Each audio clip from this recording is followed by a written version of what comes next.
All right. Welcome, everyone, to a special episode of Behind the Counter here. We have not picked up the season in a couple months, but we've been doing a couple little COVID-related episodes. And obviously related to quarantine and everything like that is stress, which is at the forefront of all of our minds these days. I know myself personally, it definitely is. And today with us, we have a special guest. This is Denise Reaves, who is the founder of BalancedYou. And she's practiced yoga and meditation for over 30 years and has run her own wellness company for 10 years. After 15 years in tech and consumer goods with long hours, travel, demanding timelines, managing a family, she felt overwhelmed, like I'm sure many of us are these days, and burnt out. And it was through a commitment to fitness, yoga, mindfulness that she learned how to balance and energize herself through these stressful times. So Denise, thank you for joining us today. I mean, that bio right there says it all. You're the perfect person to talk to right now. Thanks for having me. That's great.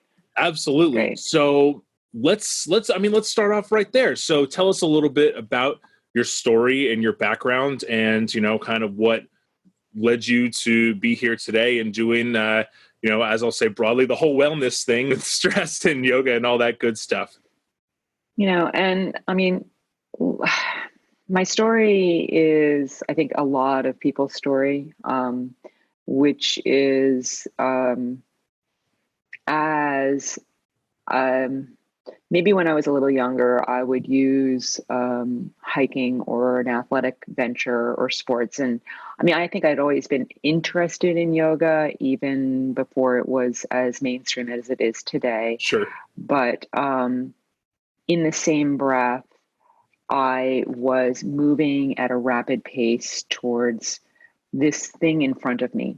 And, that's how we define our lives. And we are growing up in families. So in my case, it meant things that were taught to me. So, maybe getting your degrees and what we do with those degrees. And I'm sure a lot of us can relate to that. And if you didn't go through that process, you still had things in front of you. Sure. If you didn't go to college, you didn't go to get a graduate degree, maybe you still were getting trained in something. So there's just always this thing of the next thing. Right. And then when I get to that next thing, I'm going to be there. And so started the treadmill. And I was very good at it. So my mind had told me stories of, and it had laid out a path. And I diligently went from stepping stone to stepping stone to stepping stone. And at one point, I really just sort of thought I had kind of landed, and landed meant that I had a bunch of degrees behind me. I had an MBA behind me, and I am now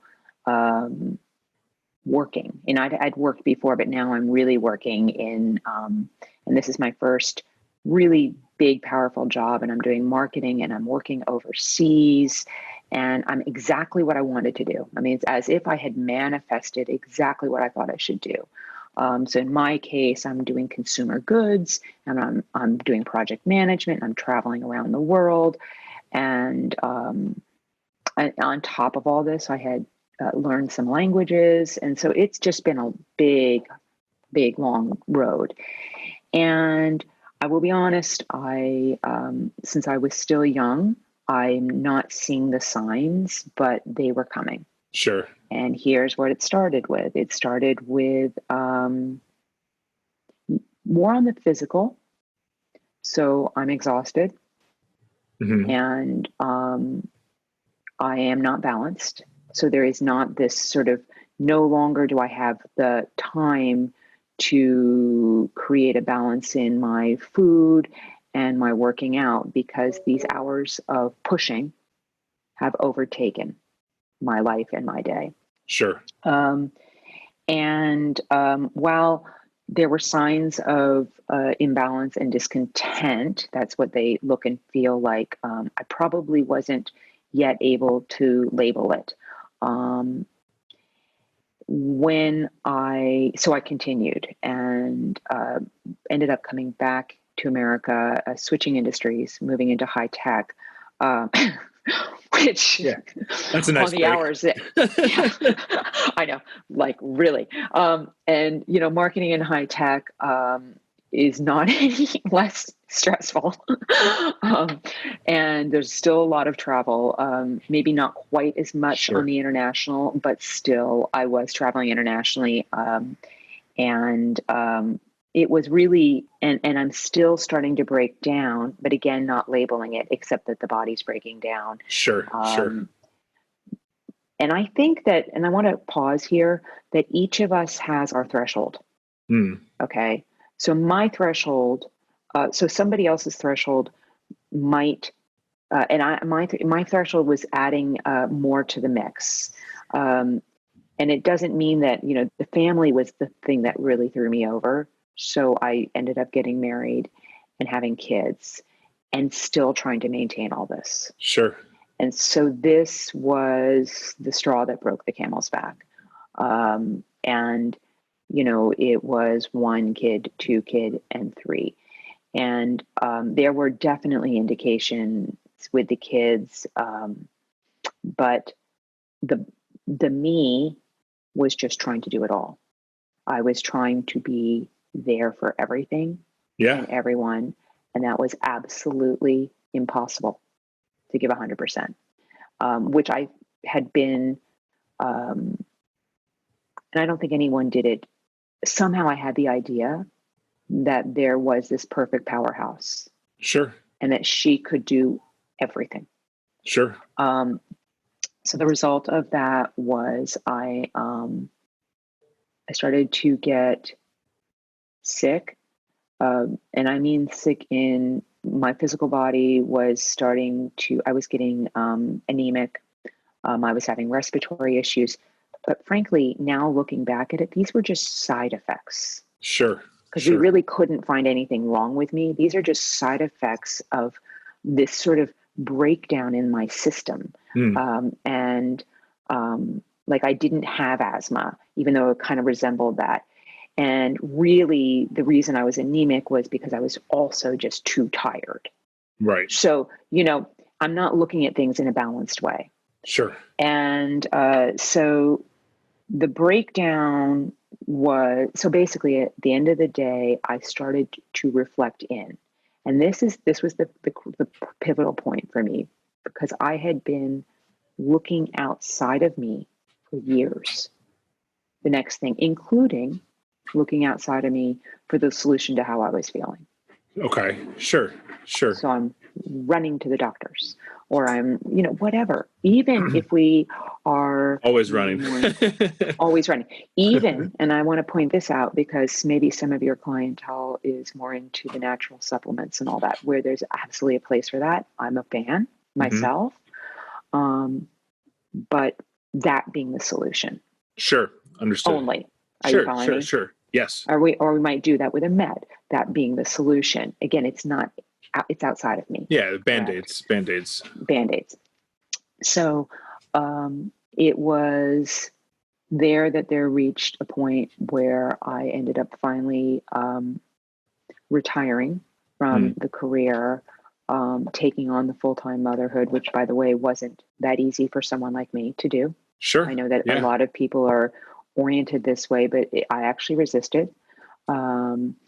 Because it was something that I didn't think I should be doing. Not that I shouldn't be, but I had an idea of something, and this wasn't it. Yeah, it was in your DNA to keep pushing and, overseas and marketing. Yeah, of course. Yeah, so this was actually challenging. I know it's kind of sounds funny, but it was challenging to stay home. And so at one point, I started to what I'll call pause and realize that I was a product of what I had created. My stress was a product of my creation. And so was my physical body, which was tired. And it was a slow journey.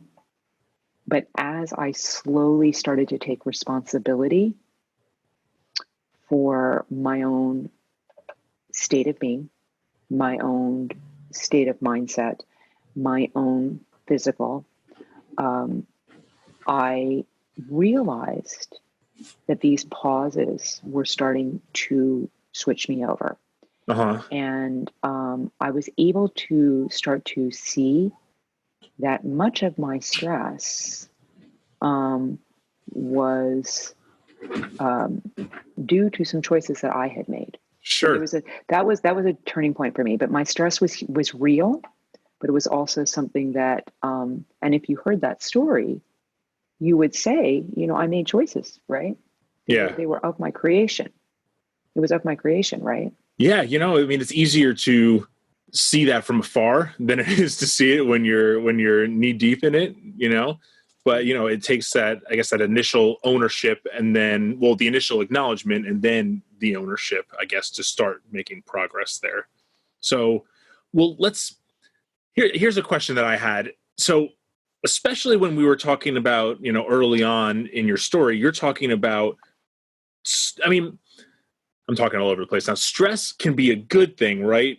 And early on, you're talking about, okay, I wanted more on my plate. I wanted this. So, I thrived in that environment. I was, overseas. I had an MBA. I'm doing these things, and that, you want to keep pushing, and you're doing well, and it's working, and you're successful. So, clearly in that instance, the stress was good, right? But then, each of us we're all human. You can only handle so many stressors and factors and things on your plate. So, when, I guess, does, being too busy cross the line, or when, I mean, it's like I just said, it's hard, or it's easier to see it from afar when you're observing it sometimes than it is for us to see it in ourselves. But where do you find that how can you identify that line where all of a sudden it's like, what, this is, a positive level of stress. It's pushing me. I'm not, lazy. I'm doing well. I'm progressing, versus all of a sudden it's like, whoop, cliff dropped, and then now that stress is too much.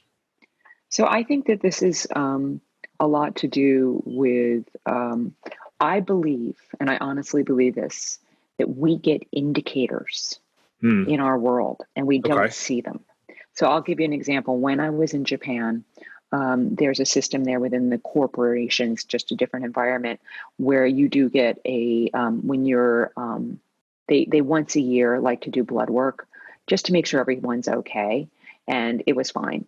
And my cholesterol, we've never had a problem with cholesterol, is off the charts. Okay. Wow, interesting. Yeah, right. And it's fine now, but it was super interesting. Now, I chose to ignore that, by the way. I'm just telling you, because I'm young and I chose to ignore that. But that would be an example of an indicator. Sure. Okay. So, for someone else, it might look like I'm chronically fatigued. But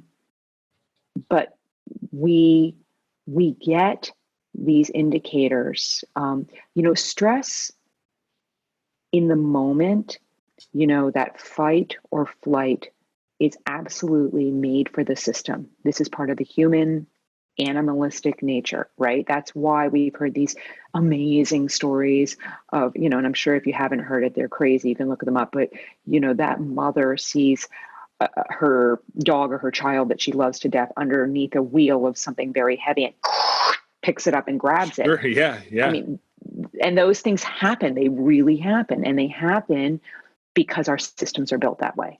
And that's exactly where the stress is made to be positive. But it's a short fueling of the system to allow it to do incredible things. Right. If that were to happen long term, it would have a whole nother effect on the system. And that's where we've found ourselves. Chronic fatigue. Chronic fatigue or chronic stress creates a completely different environment in the system. And it affects our hormones. It affects, it even affects over time our ability to rationalize and rationally think. That makes sense. That's actually what I was going to get into next, because, you're talking about all these different indicators, right? These indicators seem to be more physical that you may recognize, the cholesterol test you mentioned, or, maybe just, being tired or having more trouble, getting motivated or getting up and going, right? So if you are, how do you get yourself mentally to acknowledge all of the physical challenges that are going on? That takes like a level of self-awareness and acceptance of, I'm going to say mortality. I don't necessarily mean it in that extreme, but an acceptance of mortality in some ways that, especially for some people, who want to do everything and are trying to do everything and want to not only do everything, but be the best at everything, right? It's difficult to accept that sometimes. How did you, find yourself learning to kind of be in a place of acceptance there? So it's hard, I can't speak for everyone, but I'm going to make an assumption here. I think that all of us humans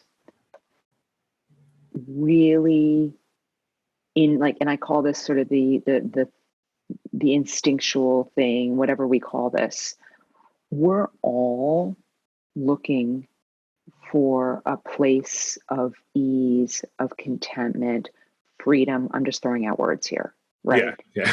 And I believe that that's part of our nature. And what ends up happening, and this would be the beauty of stress, and maybe even in a time like this where there's a pandemic and some of people might be affected this way, where maybe some personal things in your life haven't gone the way you wanted. I don't know, right? Or jobs haven't gone the way you wanted. And this is when, and I usually teach this, it's when we get pressure cooked. So there is a point when you're just like, enough. And that point might be you had a meltdown. Right? The stress might have led to a meltdown. We all have meltdowns. But continual meltdowns are a complete place of lack of awareness. Yeah, that makes perfect sense. I mean, that's a fact. Continuous. If you're the one in the family, in the office, losing it all the time, worrying, you aren't very present. And you aren't very grounded at the moment. These are just terms again, but good terms. So yeah, but they're terms, just ping-ponging around. And and the stress, by the way, let me just there have been some studies. I'm not going to that say that we high levels of stress and anxiety start to burn into the frontal lobe. And there are some people that are saying that some of the early onset dementia that we're seeing in some of our more seniors. Interesting. If you were to take a look at them, now again, these are some studies, I'm not going to call it. Of course. Have been equated to people that have had chronic stress or self-inflicted stress, right? And they're equating it to almost like a chemical reaction in the body. That's hitting that prefrontal lobe. So that, and then the interesting thing is, and I just want to point this out, this is what my observation is, isn't that interesting? Because the body forced that person into a situation where now their capacity to wander so much with their head is limited because they have slowly forms of dementia where they are forced to slow down. Which I find fascinating. That is, right? It's really interesting. Are you following what I'm saying here? Yeah, no, it's absolutely. Like you were, as a younger maybe person, continuously stress.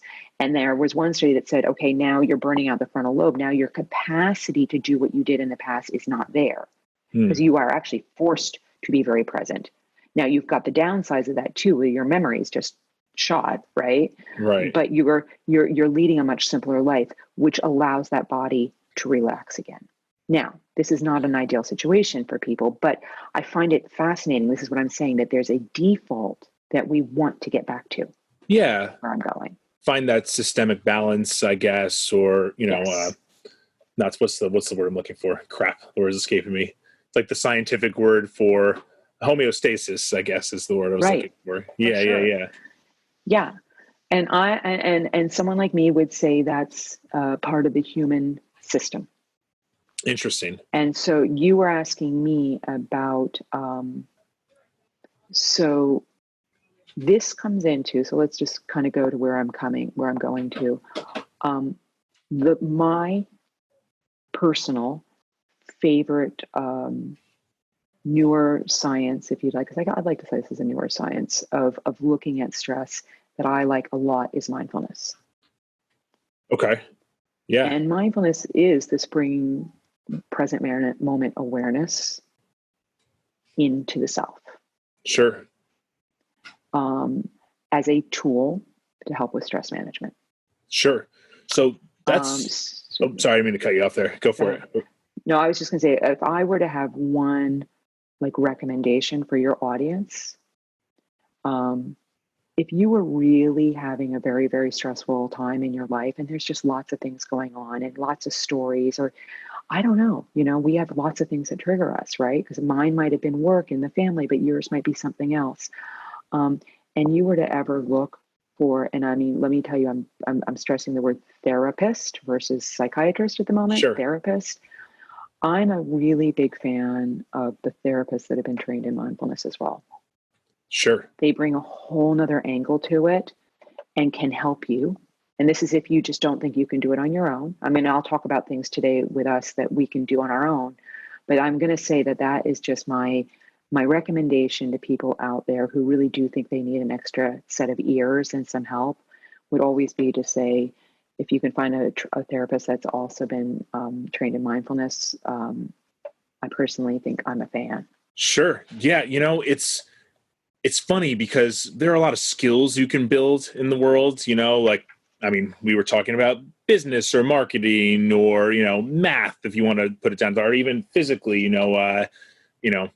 building something or that kind of stuff. But very rarely do we talk about skills of the mind. And I think it's something that a lot of people would benefit from. I know personally for myself, I have been seeing a therapist for maybe almost 2 years now. And I felt victim of my own stress, anxiety, constant pushing, constant, wanting to achieve. And then, when I wouldn't be in a spot I wanted to be, and then stressing about the fact that I wasn't there, you know what I mean? And it's just like, it's just constant, unending pressure. And like, some people might say like, well, you're doing it to yourself, just stop, but it's just not how the mind works. It's this perpetual cycle of just constant, anxiety or beating yourself up or any of those kinds of things. And, for me, talking to someone else has helped, but, so let's get into what you just kind of alluded to right there. What are some tools and techniques people can kind of do to, put them in more of a state of, mindfulness or being aware of what's going on? So, in mindfulness, the beginning is to understand. So this is, we're going to let the mind understand this, that there is a place of greater self-awareness. Okay. So some of the simple techniques are for people that will take a moment to sit. And usually the moment I'm going to recommend for a beginner would be 10 minutes. Okay. And that would be techniques that we move the awareness from the world out there to the world in here. Sure. So that would happen simply. So the first one, and these are in no apparent order, but would be awareness to breath. So very simplistic. Everyone like, oh yeah, I've heard this 1,000 times, but really what happens when you do it? Because when you close your mouth and breathe into your nose and you feel that belly go up and down and you say to yourself, I'm breathing into my head, your attention automatically came right into the present moment. So this is sort of a very basic technique at training. From breath, and that's why the mindfulness school often has, and I call it school, but has meditation involved in it. But the techniques really are more techniques of self-awareness in the beginning. Sure. So things like body scans. And I always we could even try this for just 5 seconds, and, maybe your audience can try it when they have a moment. You mean like a mental body scan, I guess. That's what you're saying? A mental body scan, exactly. Yeah. So I was gonna tell you, like, if you breathe in and out your nose and close your eyes, and because most people don't pay attention to their hair. And one of the things that I like to do, yeah, but you know what I'm saying? But I have one to of the while I things have that I it, like to do is tell people to breathe and see if they can feel where the hair follicle is attached to the scalp. Now that takes an awareness, doesn't it? Yeah. So if you have, I know you have to close your eyes. I'm trying it now, yeah.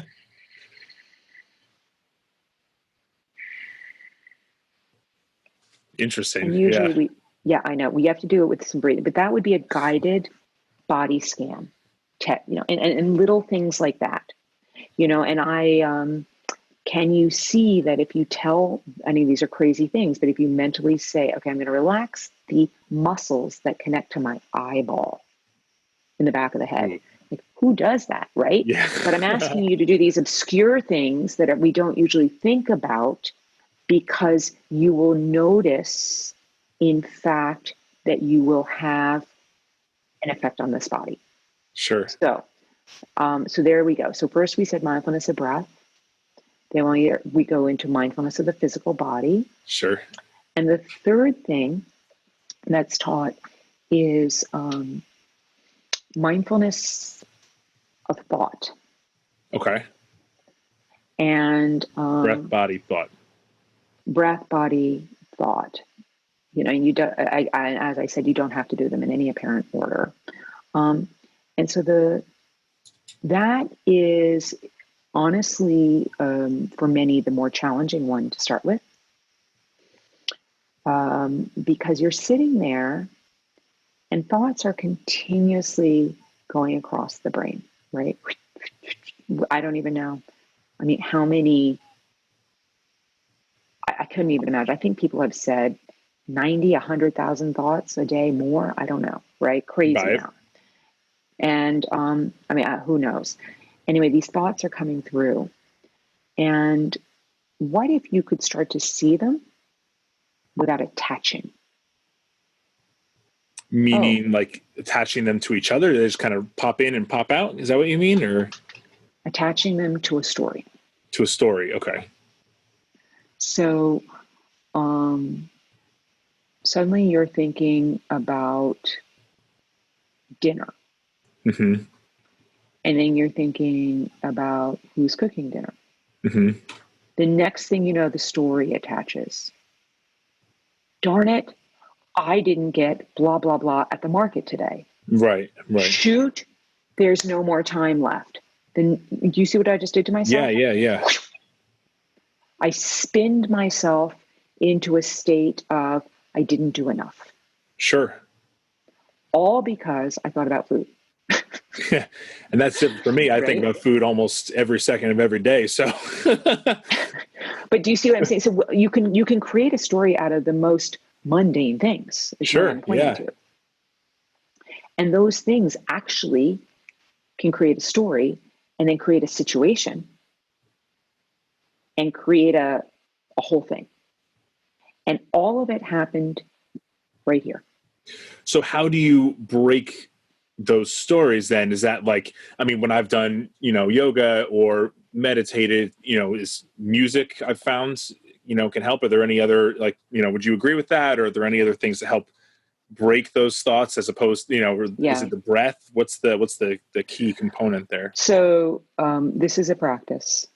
We need to be gentle with ourselves. But one of the biggest teachings that have helped me is, so people will say things like, let go. I totally understand where that comes from, but it's a little easier said than done. Oh, yeah. So what I found helped me is understanding that there is a story that gets created, but is it true? Okay. And that's what I ask myself. So, for example, and it's easier to start with the very simplistic things because, so let's go back to, is it true that if I don't run to the store and get these 10 things for this perfect dinner, that dinner will be a fail when I know my schedule today doesn't allow for that? Is it true that dinner will be a fail? No, I created that, right? Sure. And I created it because I had this one idea of this certain food that I needed to eat. Sure. Okay. It's how you're interpreting the circumstances. It's my interpretation of this thing going on in my head. And I'm using these very mundane examples. Sure, of course. Because actually that's the way to start. Yeah. It's when we go into the more intense things in our lives, it's a lot more difficult. So I say to myself, and I've done this a lot more, okay, really? In the cabinet and in the freezer, there's stuff, right? And I don't have to go kill it today. That meal can happen another day. Sure. But I created the whole thing. So it's not true. That's me in the moment realizing that whole thing was a story.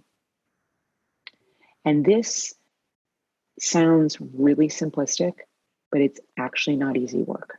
Yeah, I believe that. To stop ourselves and to say, and this is a form of mindfulness,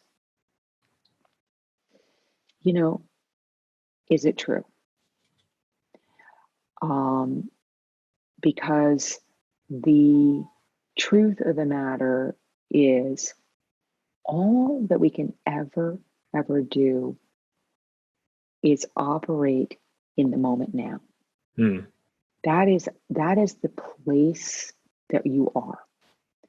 And it's really conceptually in the beginning a little hard to handle because you've been so trained to look back in the world and say, well, when that thing happened last time, sure, this thought happens and it's going to be the exact same next time. Sure. That is not true. That was a creation of this thing. Sure. And that happened, and that's what can create stress on people. No, that makes sense. See it in ourselves.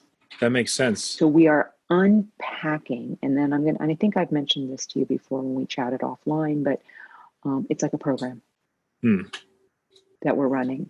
So in mindfulness, there's this concept called neuroplasticity. Are you familiar with it? So, it's kind of this concept of neurons that wired together in the brain. And if you were to think of a little web and you have, so let's talk about those thoughts again.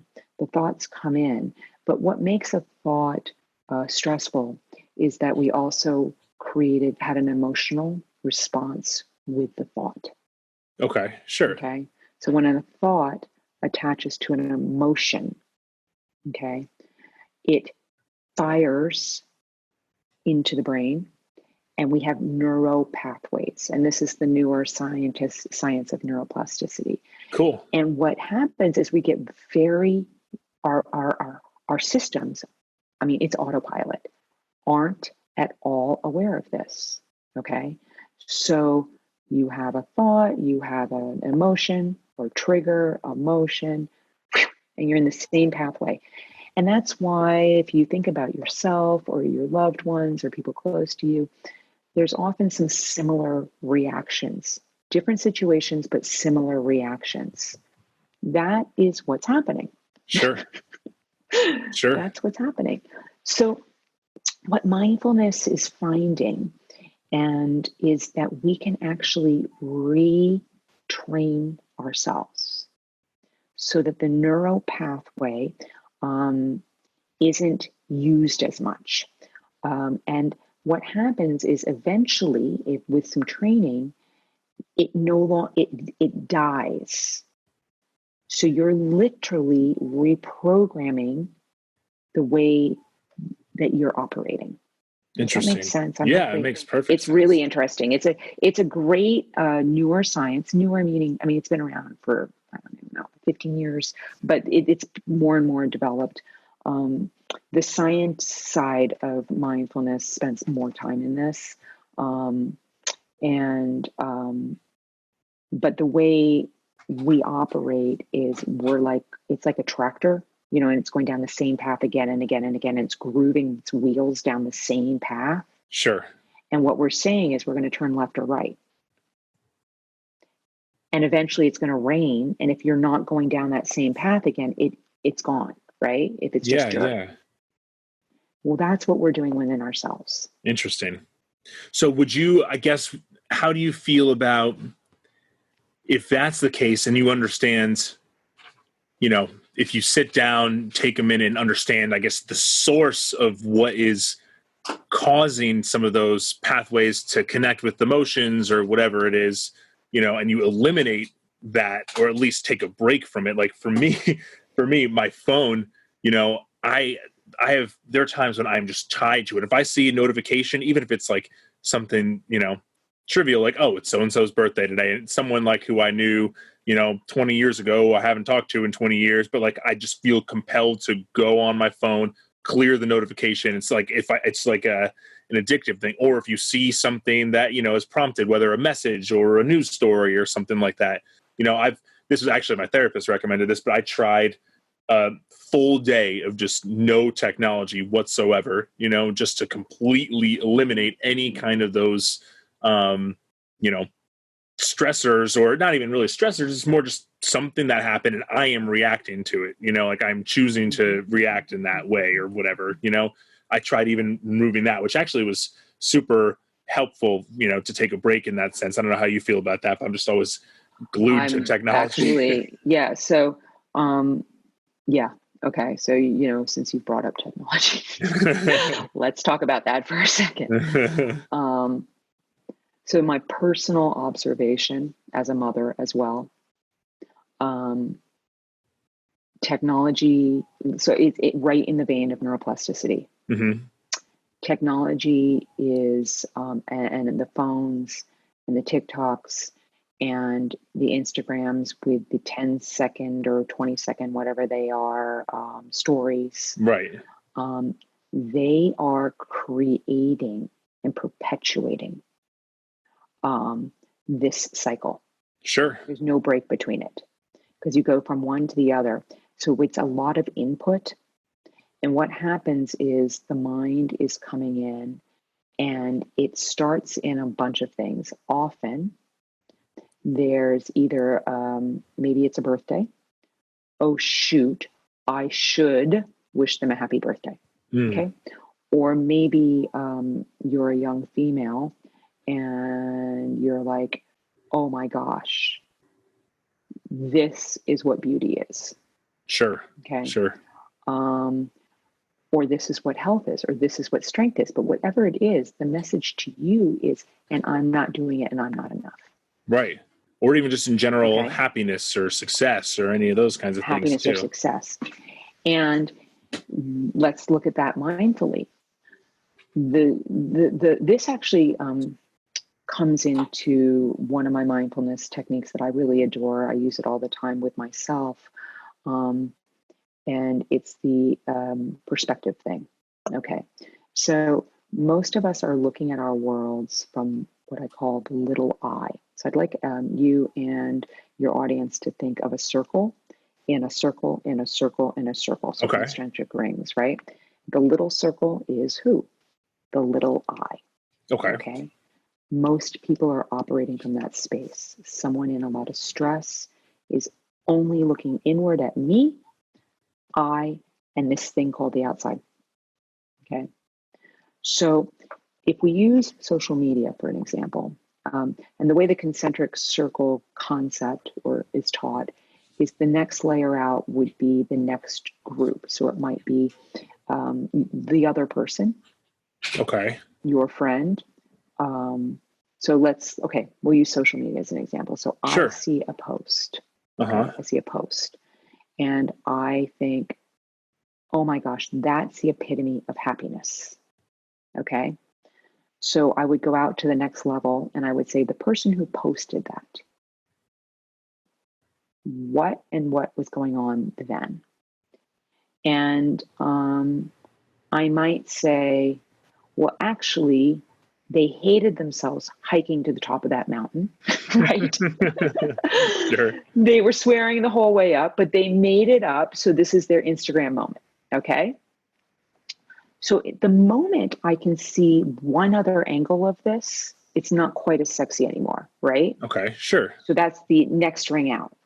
So the ring out of that might be a group of people. And in fact, and I'm just throwing this out there, but the person climbing up the mountain, who knows what happened, right? But there's a whole group of people that saw them. And in fact, they weren't even fit enough to do it. Their ego brought them up there. There's all these things that could happen, right? And so you would say, oh my gosh, and those people saw something different, right? Sure, yeah. And then you kind of, and the idea there was concentric circle, and you can use this in a business organization as well, but we're not talking about that today, because you could go into the organizations. But, at the highest level, if you were in the stars, in the clouds, the universe, and you looked down at that moment, what would your perspective be on that? Sure. And what ends up happening is that when you pause and you can start to see that same photo, that same moment from different perspectives, the bite it has on the same neural pathways diminishes. Interesting. You're actually retraining yourself by allowing yourself to see multiple perspectives, to not get into that groove of thinking it's true. So remember earlier when I said to you, things just aren't as true as we believe them to be? Yes. So this is, I'm going to actually come right back to it, right? Sure. So is it really true that this is the happiest moment of that person's life? It's like a travel video. Yeah. Right? We've seen them, the beautiful blue sea, and they're on a sailboat and they're taking all these glam shots. And it's like, and this is what people in their 20s do. And, especially when in Asia, where I've happened to live for years, right? I'm sorry, that's not exactly what it took to get to that spot. Sure. And it's a lot of blow up for encapsulating a moment that really doesn't encapsulate what that person's feeling. Sure. Really. Sure. And it kind of perpetuates the instant gratification, whether from story, or just like, oh, this person's there and I know they're there. So, I want that and I want it now. Yeah. Right. So, yes, it is a responsible thing to do to take yourself, or to start to time yourself on social media. I personally took myself off Facebook. Now, I didn't literally take myself off Facebook, but I use it in a utilitarian way right now. Sure. I no longer go on there and post my life, ever. Sure. And why? Because as I started to do the mindfulness work, I actually could see, so now I had the self-awareness that I was getting triggered. Yeah. And it takes a little bit of self-awareness, but I would admit to myself, that thing, that person, that post, and I would even hear myself saying things like, look at them trying to do X, Y, and Z, or maybe I was jealous, Sure. right? Maybe they're doing something in my field of business right now. And as I saw that, I thought to myself, really? Wow. I had a thought, I had an emotional reaction, right? So what happens if I just take my trigger away from me for a while? What happens is it allows out there to be less influential, and suddenly your out there just becomes back to the way things used to be, where your family and your work or your life become now your triggers. And now we can really start to go inward even more. Sure. But I'm going to point out that in my, again, opinion, from what I see as a mother, the anxiety level of the younger generation is somewhere we've never seen before. Yeah. Yeah. And it's all Could kind of it be? perpetuated by, yeah, there you Could go. it be Exactly. because, possibly. And not because they know it.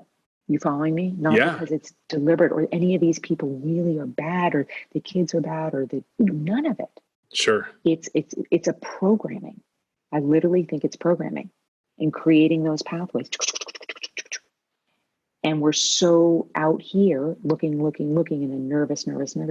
It's like, how do you stop the program? We want to rewrite. Sure. Yeah, that was a nice pathway side effect there too, as well. Cool. That was super insightful. Is there any, kind of last thoughts you want to impart on us before we kind of wrap up here? Just that, in my mind, in my head, in my heart, I really believe that, if you want to look at stress as a gift to yourself, you can. And what I mean by that is you could say that the stress is here to help me look at myself and to help me have the opportunity to step into some work that will change my life. So, sure. Stress could be labeled as your gift to yourself. Sure. For change. Sure. I kind of, that makes a lot of sense. I try to look at food that way too, from a nutrition perspective, right? Like, I don't think there's such thing as good food or bad food, just like there's not necessarily good stress or bad stress. It's all about how you react to and how you choose to interpret it, right? So, and, I know you said earlier, you choose, it's easier said than done a lot of the time, but it's more like, I liken it to control, I guess, like who is deciding how you react or who is deciding what you do? Are you, or is the food deciding, or is the stressor deciding? You know what I mean? It's kind of about like, and I think that's where the self-awareness comes in. The more self-aware you are, the more you're in control of your reactions or your choices, I guess. Exactly. But yeah, cool. Awesome. Well, thank you so much, Denise, for joining us today. That was super, super insightful, interesting conversation on stress and anxiety, which is obviously a super timely topic for all of us here. If anyone listening at home, it's on the video, but if you're listening and want to check out Denise's website, again, this is Denise Reaves, and her website is yourbalancedYou.com. Thanks again, Denise. Really appreciate you joining as always, and hopefully we'll talk to you soon. Thank you.